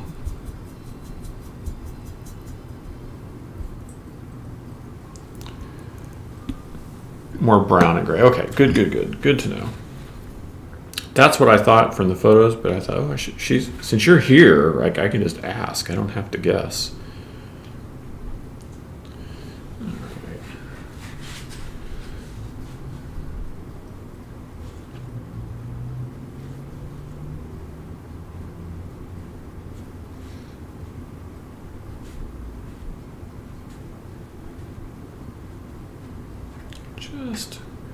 We'll just hint at some of the darker edges and stuff.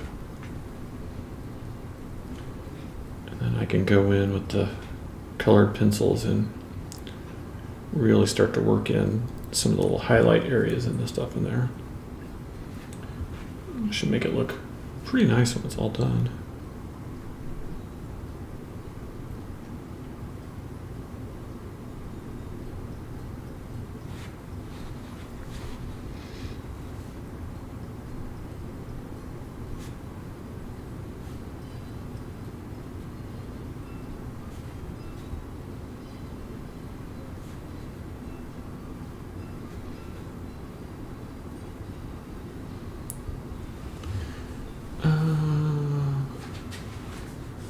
Monique says, fun outing story today. Went to Barnes & Noble to bum around. Was looking for a book called Blind Vigil.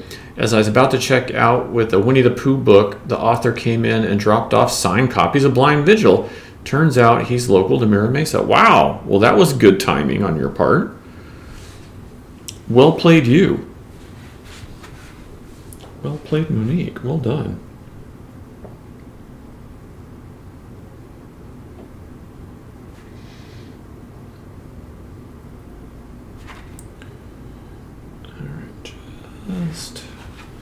Just whisking in a few of these little values here, just so we can start to get some hints of this.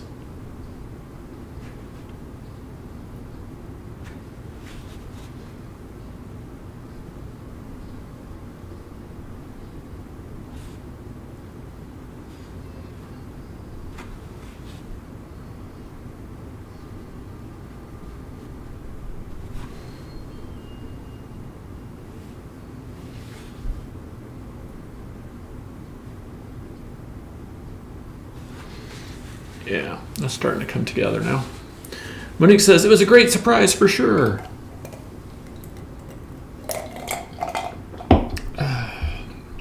Monique says, I got my pick of the litter because I'm super picky about condition. Oh, yeah. I always feel so bad at like Star Wars Celebration and stuff because, the prints, especially like when we went to Europe, they have to travel and they get, beat up by pretty much every person along the way, and I'm a fan too. I get it. Like, I don't want my edges messed up, but sometimes there's just nothing we can do, and some people will get so mad and upset. I'm just like, I'm sorry. I can't help it. It's to the point where we even have to put a disclaimer on the website now, just being like, look, these things are handled by like the gallery and sometimes by Lucasfilm and by me and by others, and there's just no way I can guarantee like perfect edges on things anymore. I wish I could, but I totally get it. When he says, that's one reason I love analog books, autographs. Yeah, right. And when he says you have to be picky, yeah, I definitely agree. Like, I want to give people the best, and most people are pretty understanding if it's just like a bent edge, especially if it's going to go in a frame and it won't be seen. But at a Celebration Orlando, I used a speckle tone paper for that piece of artwork. I don't know if you guys remember that piece of artwork or not, but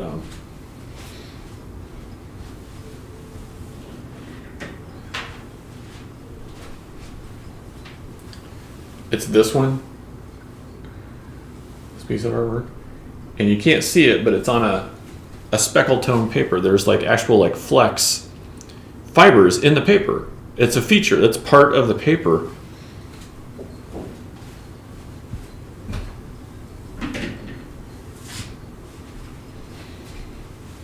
And I had one collector who was just so upset about it. He's like, mine are messed up, and I was like, no, it's the paper. It's I was like, even on the advertisement, it said speckle tone paper. I was like, it cost extra. It was like, it cost me so much more to have them made that way. It's like some of the nicest art paper you can use, and he just wasn't having it. And I was like, look, I would be happy to give you your money back right here, right now, because this thing is sold out, and there's 10 people right behind you who'd be happy to buy it. And he's finally like, okay, no, I'll keep it. I was just like, I didn't want to be a jerk, but he kind of took it too far,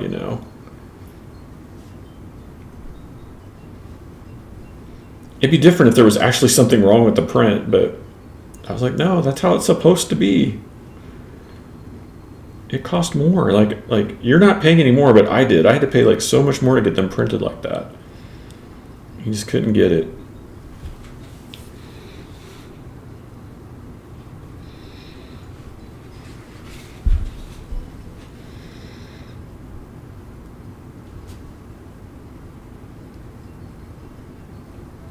That's why I'm always joking with Quench Press. I was like, sometimes I think I try too hard, you know? Get the extra kind of paper or something, and people go crazy. Whitney says, the first time I saw a deckled edge, I thought something was horribly wrong. Yeah, that kind of stuff. Yeah, I had a Wonder Woman painting that was on display at a gallery in Seattle. And I think you guys have probably seen the art print of it. But the original, it was a hand-painted original. It was like 3 foot wide by 4 foot tall and deckled edges, and I put a lot of time and effort into it. And like you said, some people they don't understand. They're like, what happened to that art? It got all tore up. You're like, no, that's how it's supposed to be.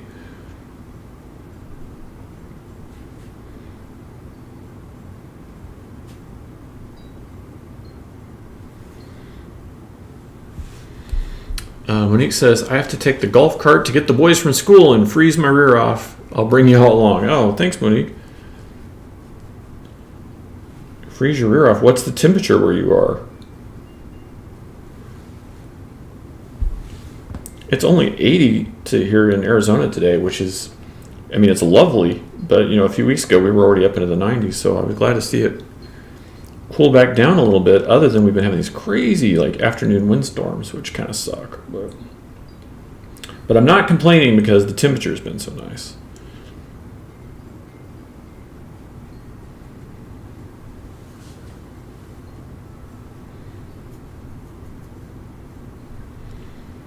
Monique says, it's too cold for me, lol. Yeah, I get that. I totally get that. That's how Christy is whenever we're in California. She's just, I'll be like, oh, it's so nice. She's like, nope, too chilly, too cold. She just isn't having it.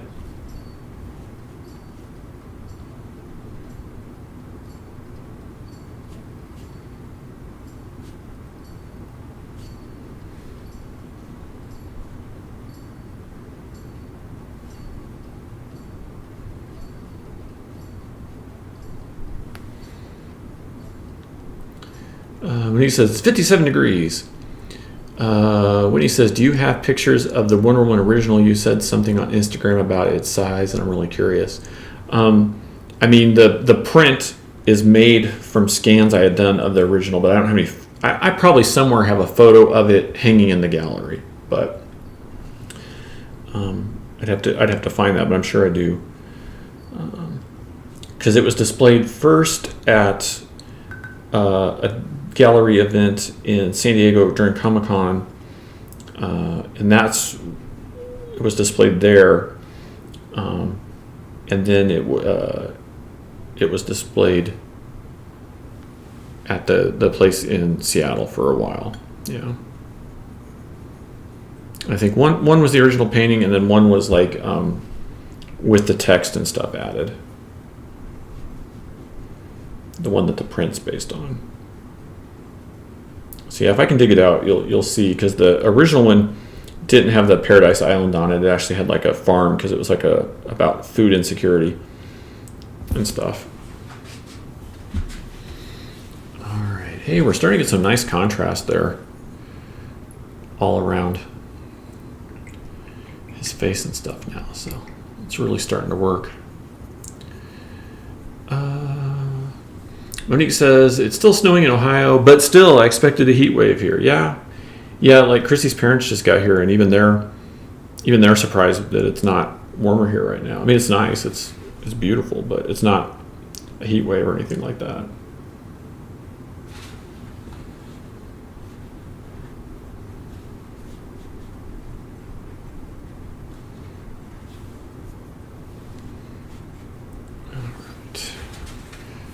That dry.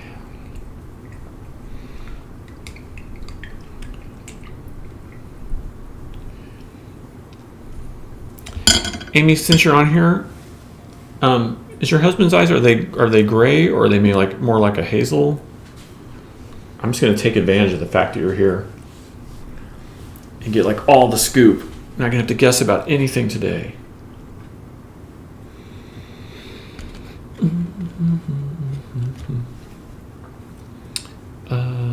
Monique's like, it rained here half the day. Yeah, that sounds like California. That's the California we know and love.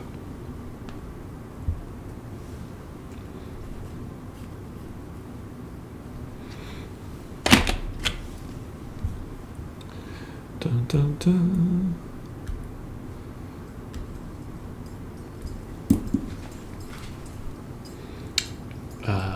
Grayish blue-green, lol. She says, okay. That's so kind of like a gray, blue, green hazel. All right, can do that. That'll be fun.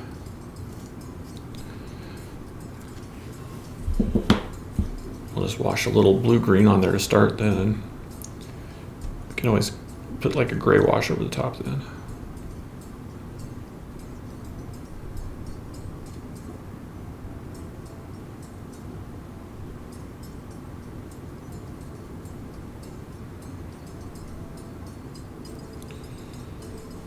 Be like, give it a name, call it like Dirty Teal or something like that.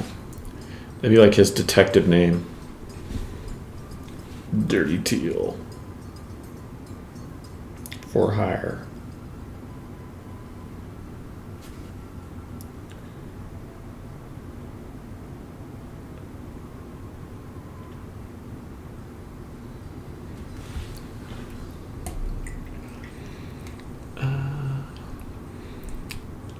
Mrs. Daffron says he has those eyes that change with the light, not really hazel. Oh, cool. Yeah, I know what you're talking about. Or maybe I just don't know what hazel eyes are.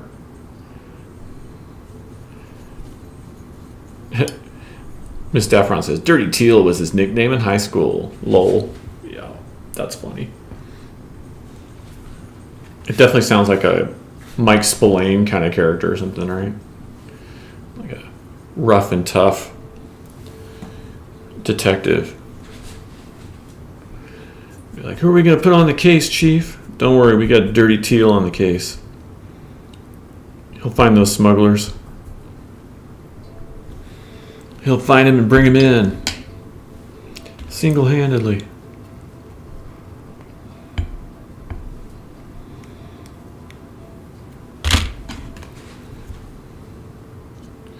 Alright.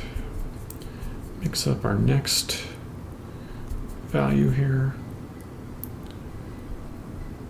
See if we can be judicious about it.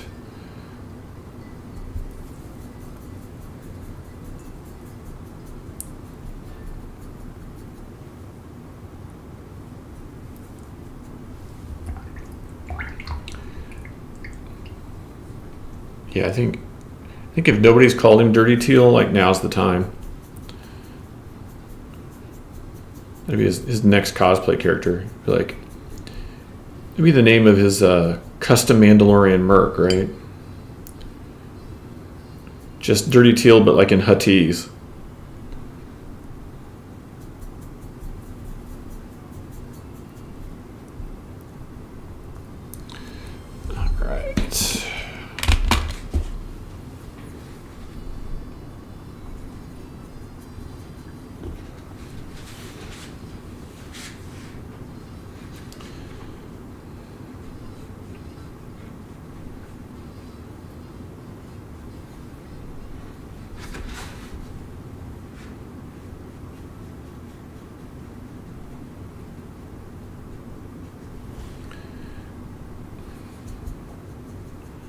All right. We're kind of down to our last 5 or 10 minutes here for today. But we got quite a bit done on this during the stream, so that's good. Still plenty left to do, but at least we got more than a good start.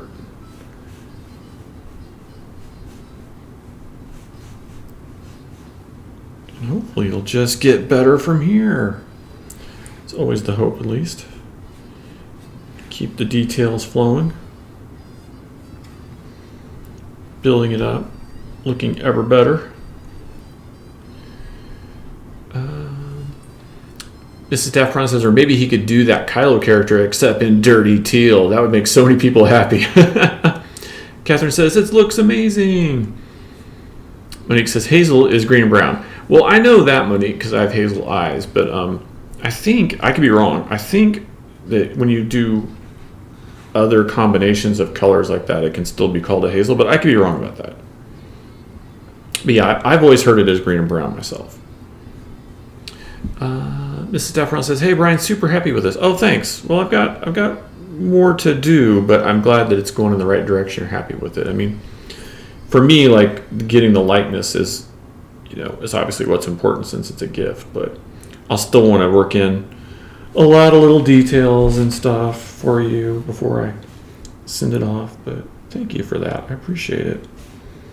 It's always fun to have the person who's getting the commission like on here to get their feedback as I go and stuff. I think it's more interactive and do a better job because I can hear what you like and don't like and all that kind of stuff. So thanks for being on here today. I appreciate it.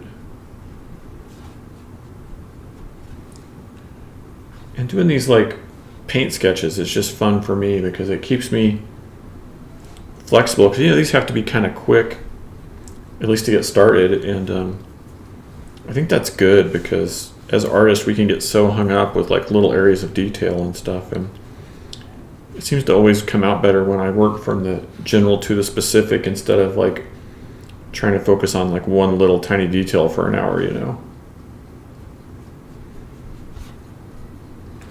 kind of keep it loose and flowing. Because it's just easy to get uptight about all this stuff. But I think being able to see a couple of the brush strokes and everything, that's like it's handcrafted that way, which adds a little something to it.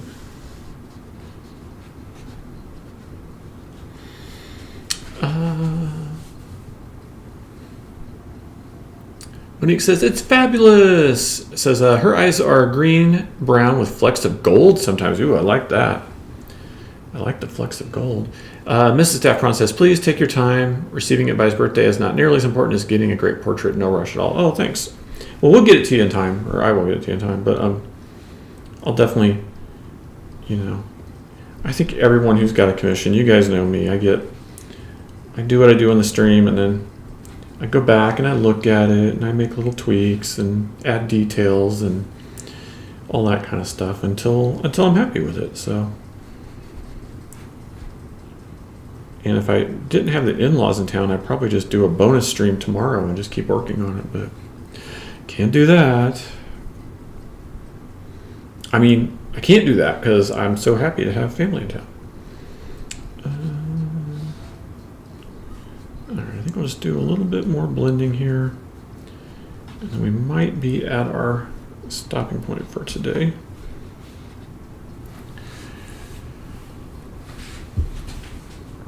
But yeah, building up the color in his eyes will be nice because they look so pale right now since I've kind of worked all the way around them. Just laying in a couple layers of color will help there. And of course that lightsaber, that's going to be fun. Getting that nice glow.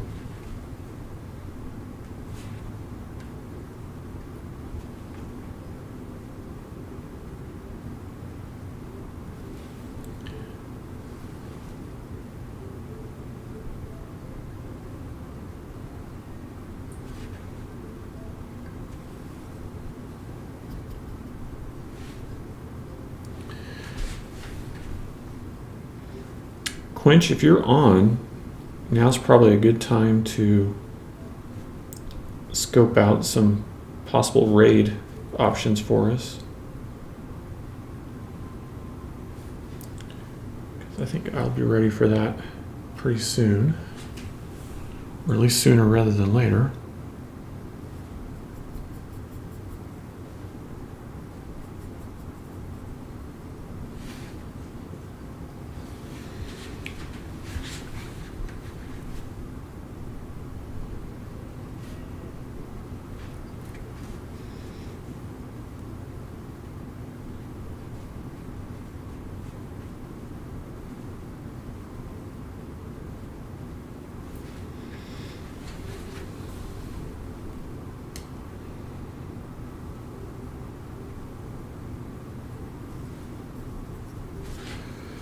No response from Quinch. I wonder if he had to go back into a meeting or something. We'll see if he pops up or not here in the next minute or two.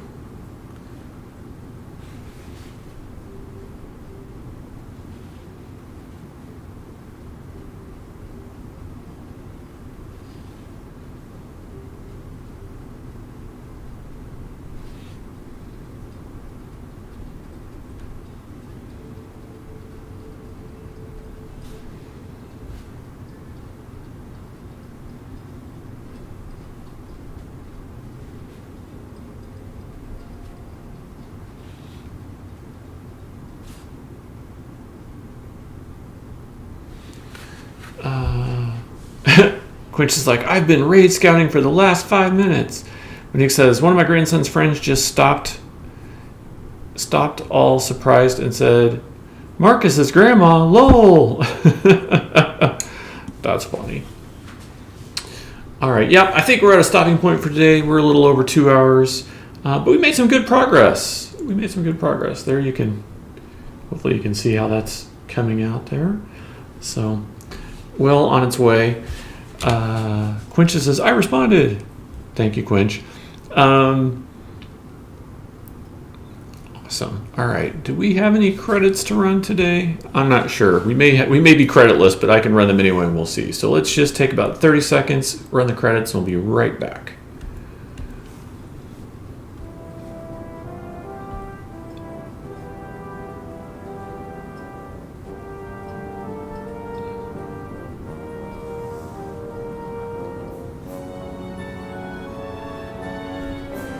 There you go. At least we got a nice shout out for our moderator, Quinch Press. Thank you, Quinch Press, for that. Miss Daft Braun says, I love it already. Love being here to see it take shape. Oh, well, thank you. And thanks for the commission. And thank you to everybody who's watching. Be sure to follow this channel and subscribe. Remember, it don't cost you a dime to subscribe with Twitch Prime. So do that. You can subscribe for free and get all the subscriber benefits, including emotes and access to our Discord. So with that said, we're going to work on this some more off stream. But I thank you guys for hanging out today. We're going to get your likes and emotes and shares ready. We're going to do a big old raid. So let me see if I can pull that up. Remember, you earn 250 channel points when we raid. So that'll be fun. Allie. There it is. I see it right there. All right. So we're going to raid in about 10 seconds. So I'll remind you guys, no streams next week. I'll be out of town. But as soon as we get back, we're going to have some more Tiki streams, maybe a new Tiki mug coming soon. So stay on target. And I will see you guys next time. Here we go. It's time to raid.